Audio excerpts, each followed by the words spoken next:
Deus de promessas, caminho no deserto, luz na escuridão, meu Deus, esse é quem tu és. Pai do Senhor, meus irmãos, sente no seu lugar um pouquinho.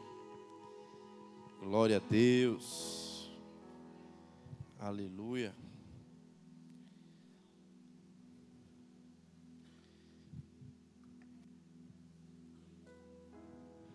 Amém. Abra sua Bíblia comigo em Hebreus, capítulo 4.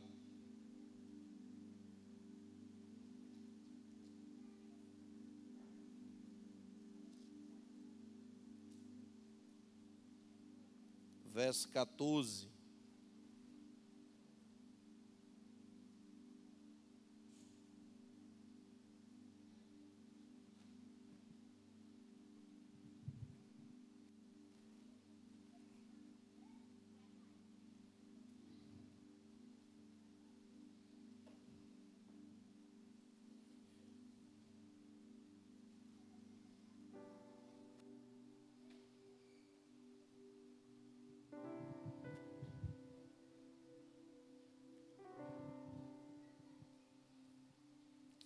Nós estamos numa jornada de oração aqui, desde segunda-feira, de 5h30 às 6h30 da manhã.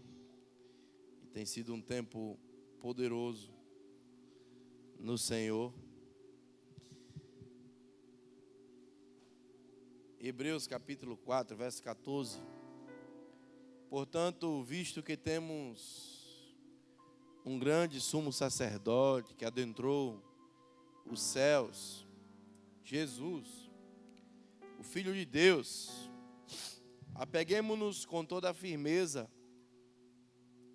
à fé que professamos, porque não temos um sumo sacerdote que não possa compadecer-se das nossas fraquezas, mas sim alguém que, como nós, passou por todo tipo de tentação, porém sem pecado.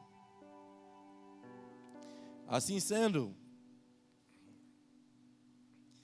aproximemo-nos do trono da graça com toda a confiança, a fim de recebermos misericórdia e encontrarmos graça que nos ajude no momento da necessidade.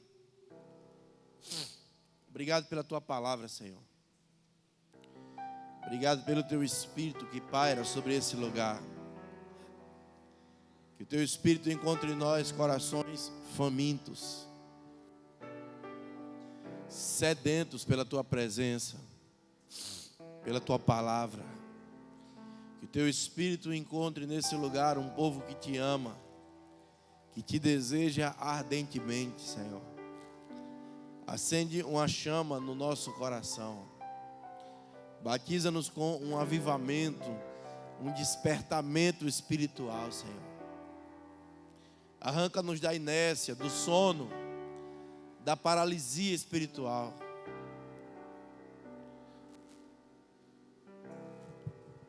No nome de Jesus. Amém. Sabe, quando o Senhor chama Abraão,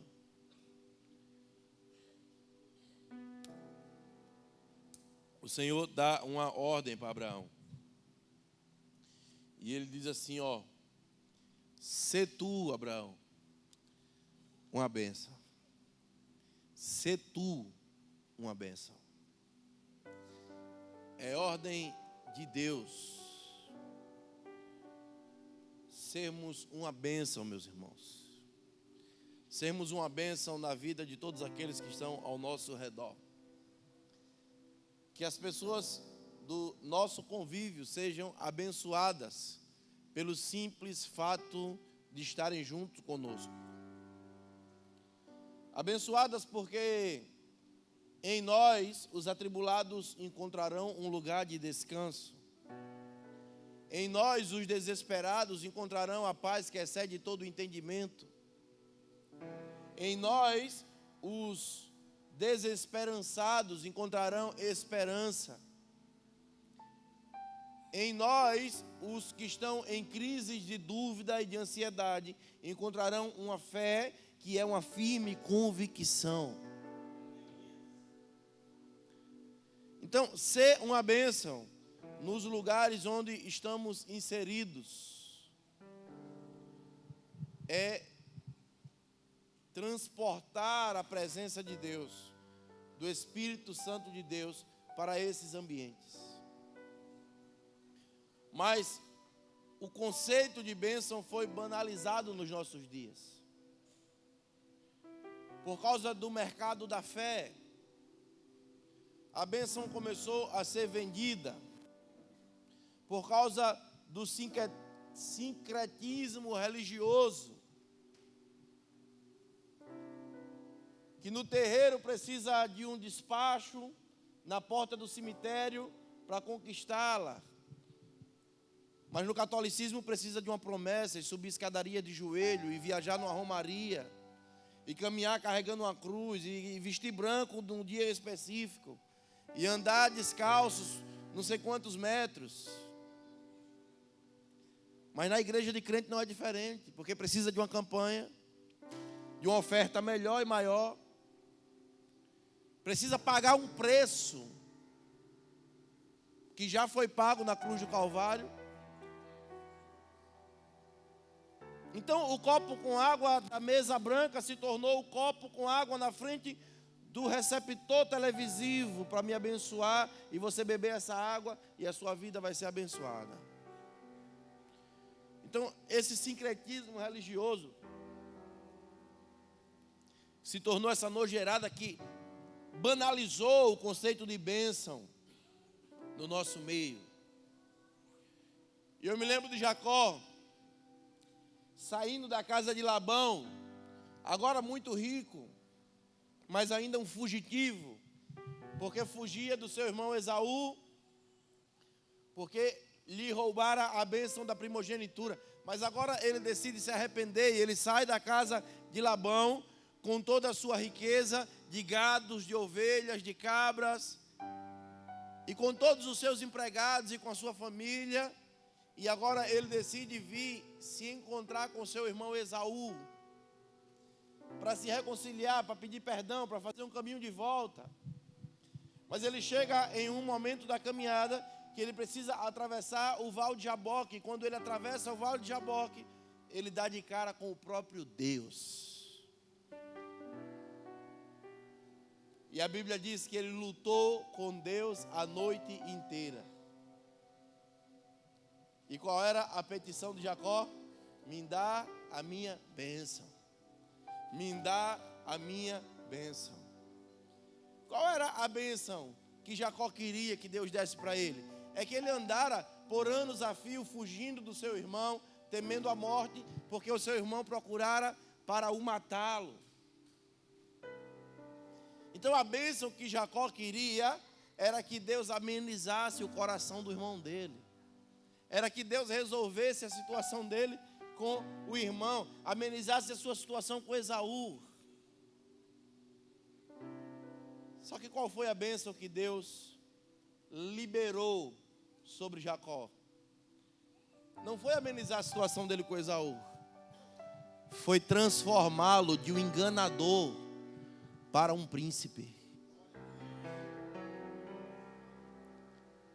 Porque as coisas mudam do lado de fora quando eu mudo do lado de dentro.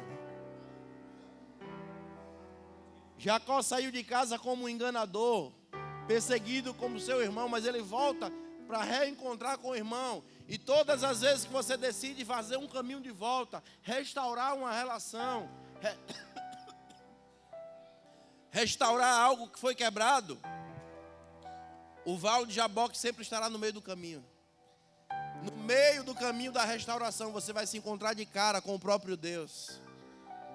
E quando você se encontrar de cara com o próprio Deus, a sua humanidade vai querer fazer barganha, vai querer dar uma oferta melhor, vai querer, sabe, fazer uma campanhazinha para que o Senhor abençoe a bênção que você deseja receber. E Deus está interessado em resolver o seu coração. Saiu de casa como enganador, mas ele voltou agora como um príncipe de Deus. Quando Esaú reencontra o seu irmão Jacó, Esaú olha nos olhos de Jacó e ele não vê mais um enganador, ele não vê mais um mentiroso, ele não vê mais um oportunista. Ele vê agora um homem restaurado, um homem transformado, um caráter mudado, um homem que não caminha do mesmo jeito, ele agora caminha mancando, porque ele carrega a marca do Deus vivo. Se prepare para caminhar mancando em áreas da sua vida, meu irmão.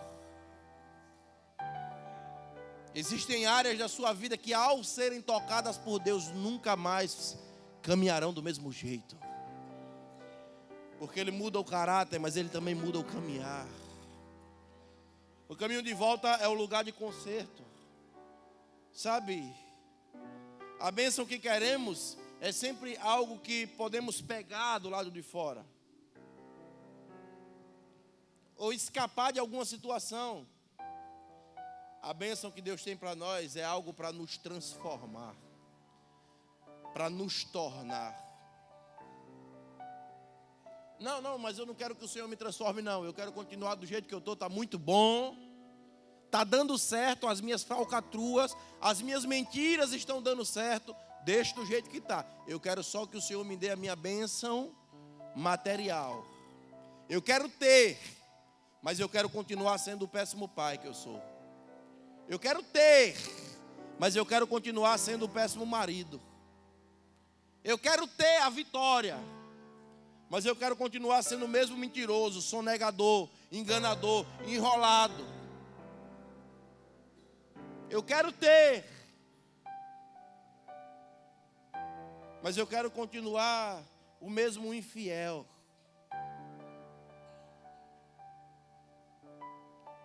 Porque o conceito da bênção, ele foi, banalizado no nosso meio e nos nossos dias.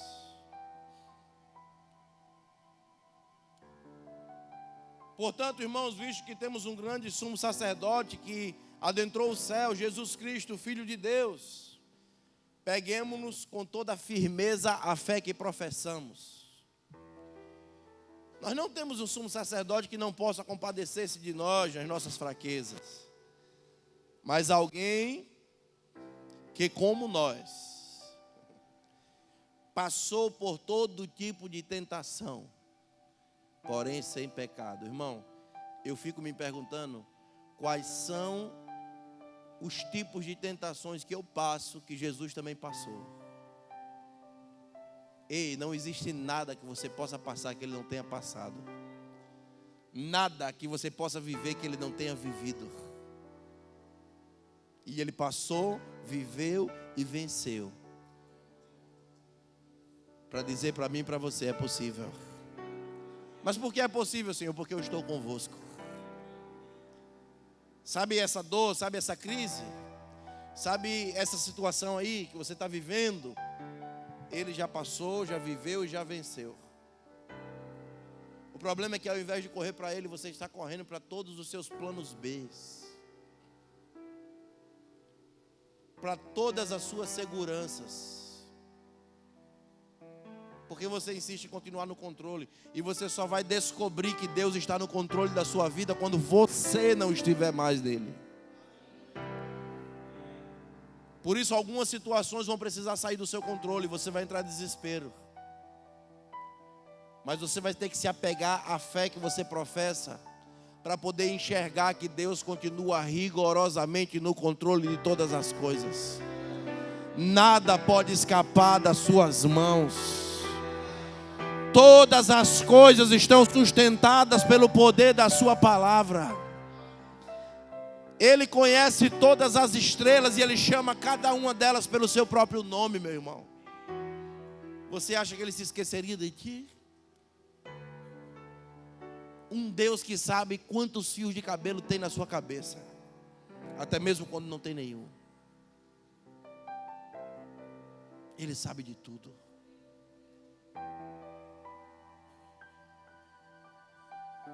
Apeguemo-nos com toda a confiança a fé que professamos.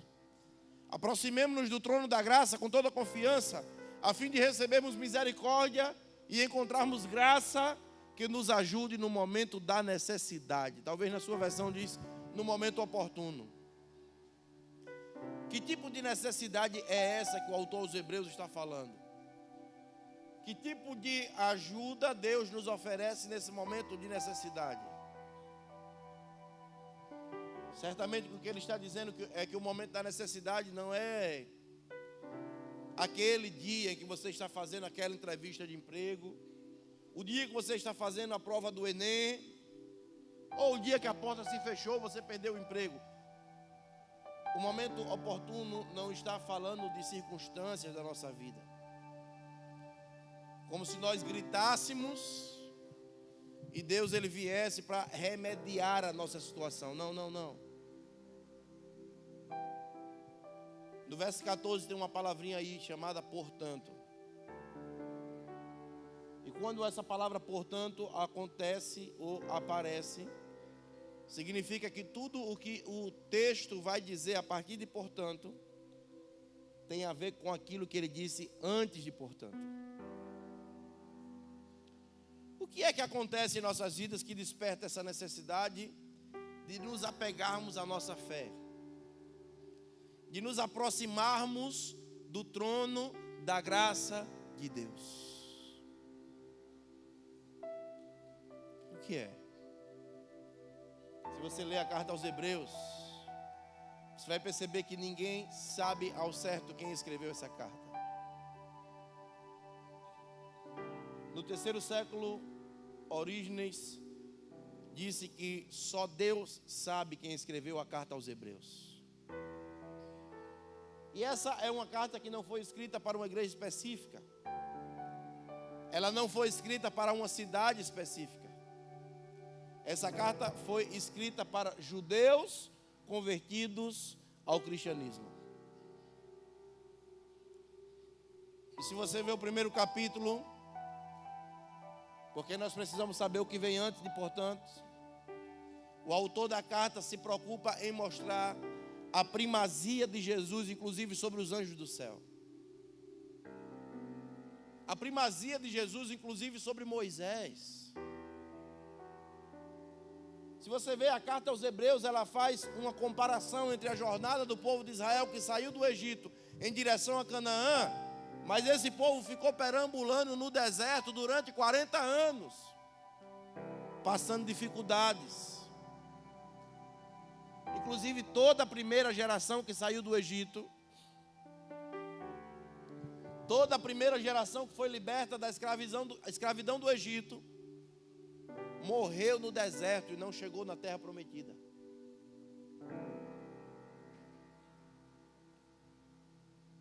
Diga assim, quem tem promessa, morre sim.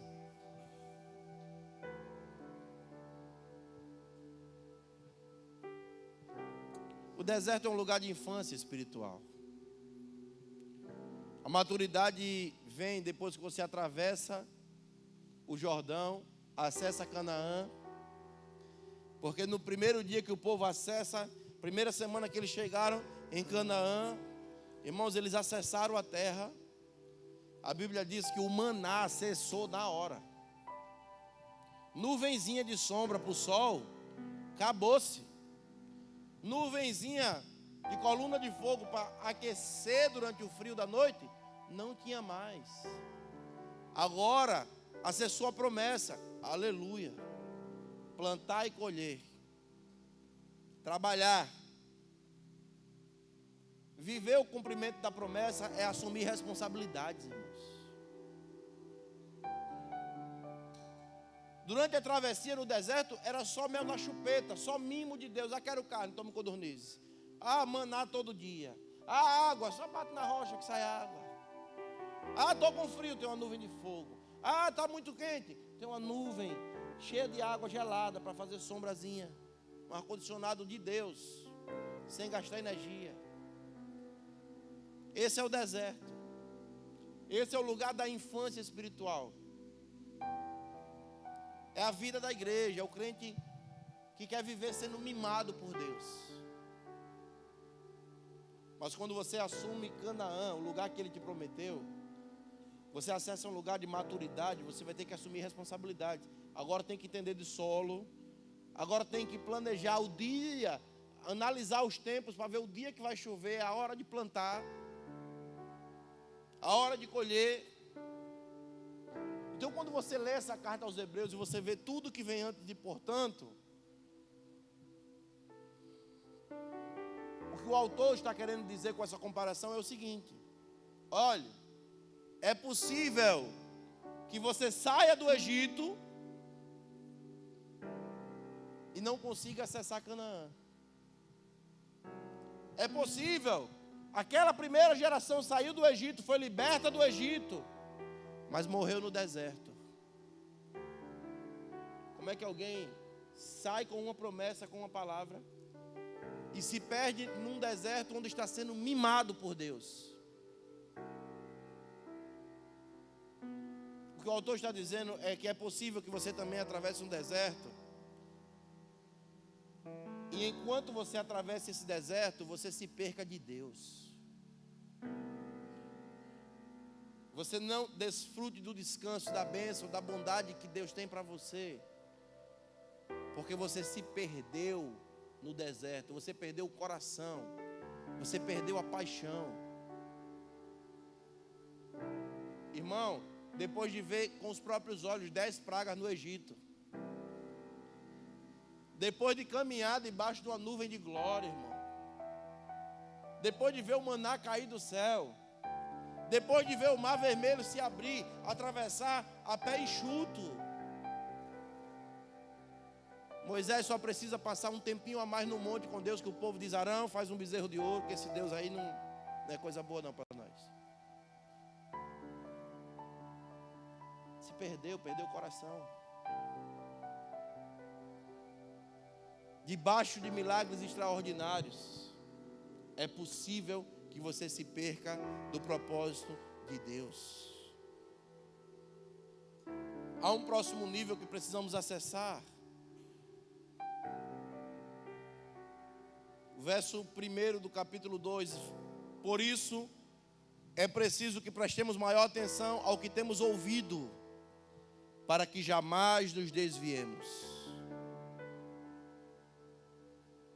O autor aos Hebreus está dizendo: cuidado, vocês vão acabar se desviando de Deus. É porque do mesmo jeito que a bênção foi banalizada no meio da igreja evangélica brasileira, a bênção que era o ser se tornou o ter, a palavra se desviar também está banalizada no nosso meio, porque a gente acha que a pessoa se desvia quando ela sai da igreja e vai para o mundão lá fora. Não, irmão, a maioria dos desviados estão dentro da igreja, continuam na igreja, continuam no culto, mas estão perdidos do propósito de Deus.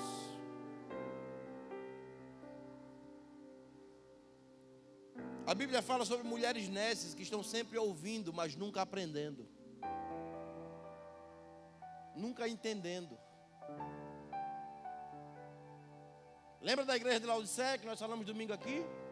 Gosta de cultuar, gosta de louvar, gosta do louvor, gosta da experiência do culto, gosta da comunhão com os irmãos, mas não conseguiu conectar o coração de Deus. Onde nos perdemos, ou onde poderemos nos perder, meus irmãos? Esses dias Deus me deu uma palavra sobre acessarmos os poços antigos que os nossos pais abriram, mas poços que ainda brotam água. Você lembra de Isaac? Herdou do seu pai um poço. Os filisteus tentaram entulhar os seus poços, mas ainda davam água. Então são dias de visitarmos poços antigos. Sabe aquelas palavras que nós recebemos um dia, que nos ativou, que nos transformou, aqueles louvores que nos edificaram? E é isso que nós temos feito, para não perder o coração. Porque afinal de contas, onde nós estaremos daqui a 20 anos? Como nós estaremos? Irmãos, ao longo da minha caminhada, eu já vi muita gente se perder no meio do caminho. Já cuidei de líderes de jovens extraordinários. Líderes que no interior do estado levantavam 150 jovens assim, ó. Pergunte-me onde estão hoje. Perdidos, desviados. Eu já vi muita gente se desviar. Mas também já vi muita gente estacionar dentro da igreja. Ó, não me envolvo em mais nada, não me comprometo com mais nada. Olha, não assumo mais nada. Eu agora é só freelance, assisto o culto porque gosto do culto, ouço a palavra porque gosto da palavra. Mas eu não quero ser participante de mais nada.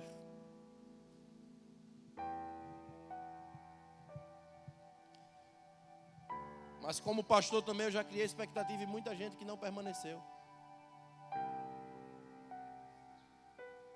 Não é só que não permaneceu na igreja não, irmão. É que não permaneceu constante, começou bem. Pode contar comigo, ó. Irmão, esse pode contar comigo, você espere pelo menos 2 anos para você saber que pode.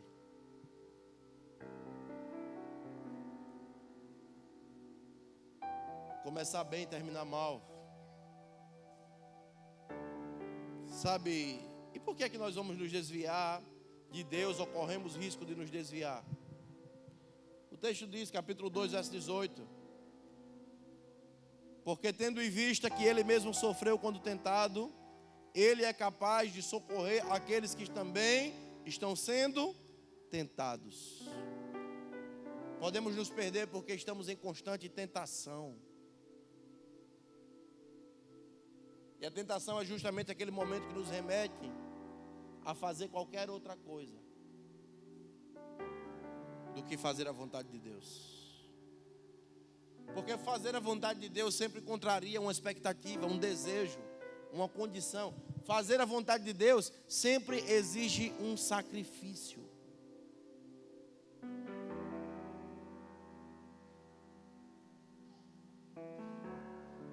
Sabe qual é o maior medo do meu coração, irmãos? É que eu sou crente há pelo menos 23 anos. Quase 15 anos como pastor. E o meu coração, ele ainda queima como na primeira vez. E o maior medo do meu coração é que o maior medo da minha vida é que o meu coração pare de queimar.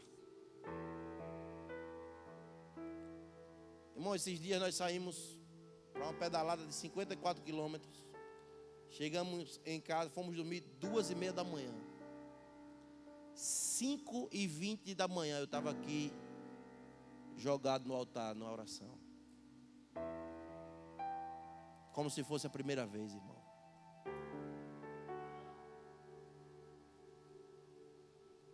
Onde nos perderemos? O que pode apagar a chama que arde em nós? Quando nós nos vemos nessa situação, a vontade de Deus é colocada em júdice. E ela sempre vai parecer não ser a melhor coisa. Hebreus capítulo 2, verso 1. Por isso é preciso que prestemos maior atenção ao que temos ouvido, para que jamais nos desviemos. Quer ter uma vida abençoada por Deus? Ouça aquilo que o Espírito diz. O autor aos Hebreus está dizendo: vocês podem acabar se desviando. Abram do olho. Agora veja. Assim, capítulo 3, verso 7. Como diz o Espírito Santo: hoje, se vocês ouvirem a sua voz, não endureçam o coração, como na rebelião, durante o tempo da provação no deserto. Perceba que ele está comparando a nossa vida a essa travessia do deserto. E a mensagem é: cuidado para não acabarem cedendo à tentação. Cuidado para não trocarem o Deus que abre o mar por um bezerro de ouro. São muitos os bezerros de ouro que assediam o nosso coração todos os dias, irmãos. São muitos. O que é um bezerro de ouro? É tudo aquilo que me rouba da devoção. É tudo aquilo que me faz deixar de estar com Deus para estar dedicado a Ele.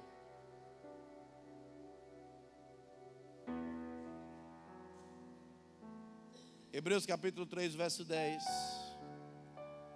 Por isso fiquei irado contra aquela geração e disse: seus corações estão sempre se desviando, e eles não conheceram os meus caminhos.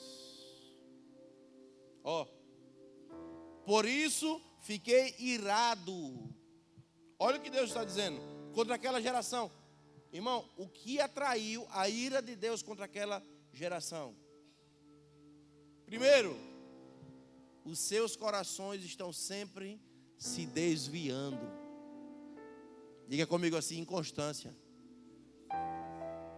É gente que diz assim, estamos juntos, Senhor. 2 dias. No terceiro, não estamos tão juntos assim não. Conte comigo, Deus.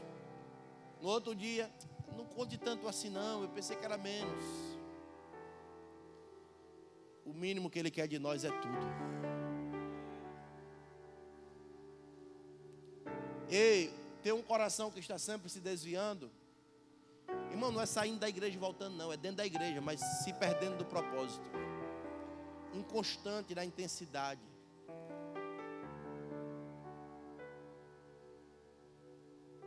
Isso atrai a ira de Deus.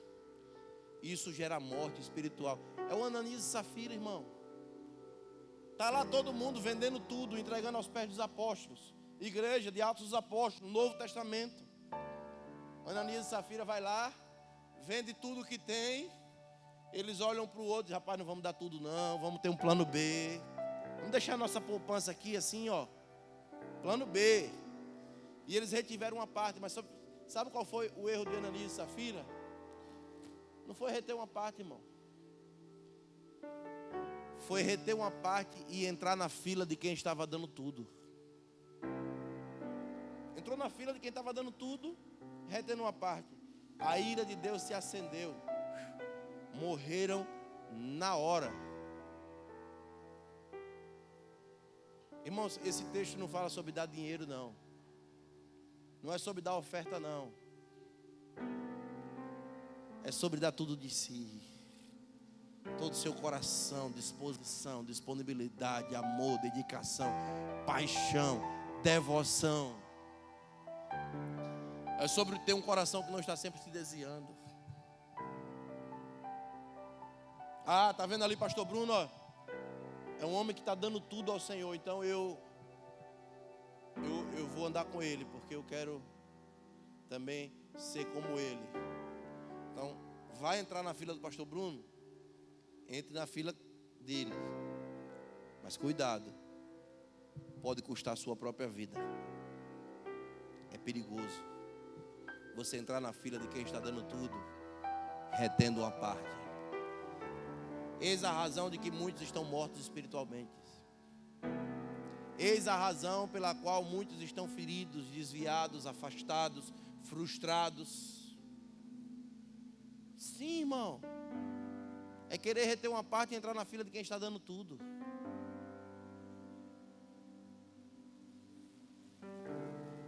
Isso é muito sério. Se um coração que está sempre se desviando atrai a ira de Deus, irmãos, isso é algo absolutamente preocupante para nossos dias. Mantenha o seu coração firme na palavra do Senhor. Mantenha o seu coração firmado naquilo que Deus falou.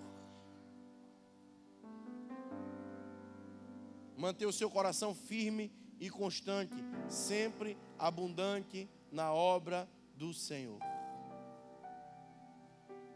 Hebreus capítulo 3, verso 16, para a gente encerrar. Quem foram os que ouviram e se rebelaram? Não foram todos os que Moisés tirou do Egito, contra quem Deus esteve irado durante 40 anos? Não foi contra eles que pecaram, cujos corpos caíram no deserto? e a quem jurou que nunca haveriam de entrar no seu descanso?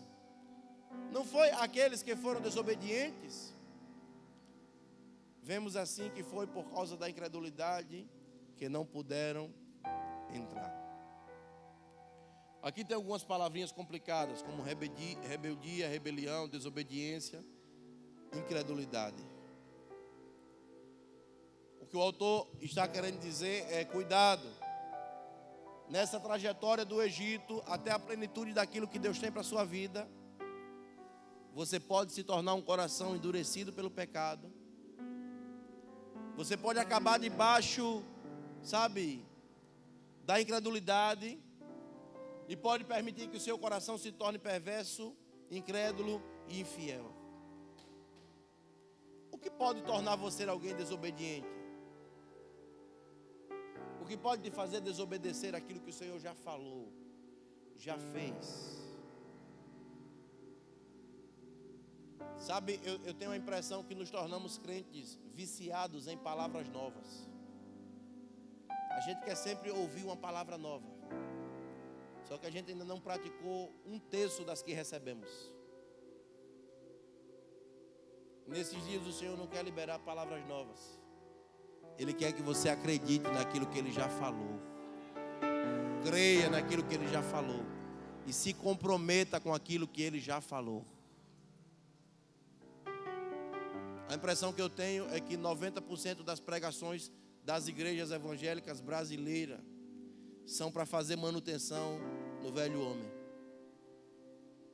e não para desenvolver o novo homem, a imagem do Cristo. Fazemos tanta manutenção no velho homem, irmão, que ele continua governando quando deveria estar sepultado, morto, crucificado com Cristo.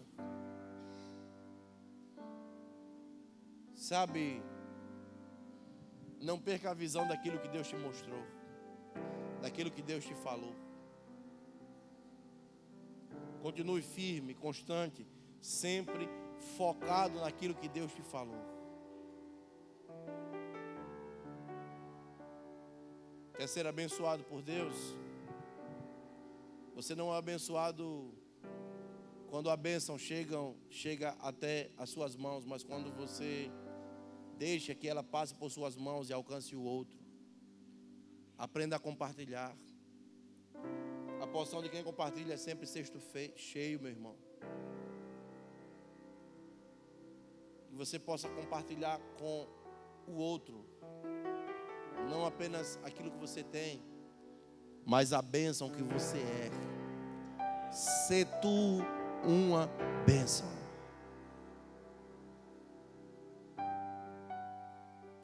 Que você possa ser a lembrança do desesperado no dia do seu desespero. Eu vou na casa de Denilson, porque ele carrega uma paz que excede todo entendimento, vai apaziguar meu coração. Que você possa ser a lembrança no dia do suicida. Para o suicida, lá no dia do suicídio, ele vai dizer: não, eu não vou tirar a minha vida. Eu vou na casa de Pétrios, porque ele tem o sentido para a minha vida. E quando eu estou com ele, a minha vida faz sentido. Que você possa ser o socorro bem presente para o angustiado. Não, eu vou na casa do José Nilton, porque quando eu converso com ele, a minha angústia vai embora, a minha depressão passa. Irmãos, isso é uma vida abençoada. É você ser alguém para quem alguém possa ligar, alguém com quem alguém possa contar. Lembra de Paulo? Quito, quando chegava na cela, a ambiência da cela de Paulo mudava. Paulo está vivendo os piores dias da sua vida e Deus envia Quito.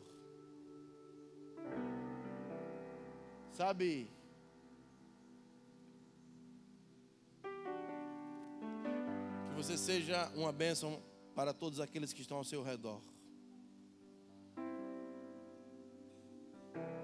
Temos um sumo sacerdote que, assim como nós, foi tentado em tudo, Ele conhece todos os labirintos da nossa mente. No dia mais difícil da nossa vida, Ele nos olha nos olhos e diz: eu sei o que você está passando. Eu já passei por aí. Deixa eu te dar a mão e te tirar desse labirinto. Eu sei como sair dele. Ele tem a senha na mão.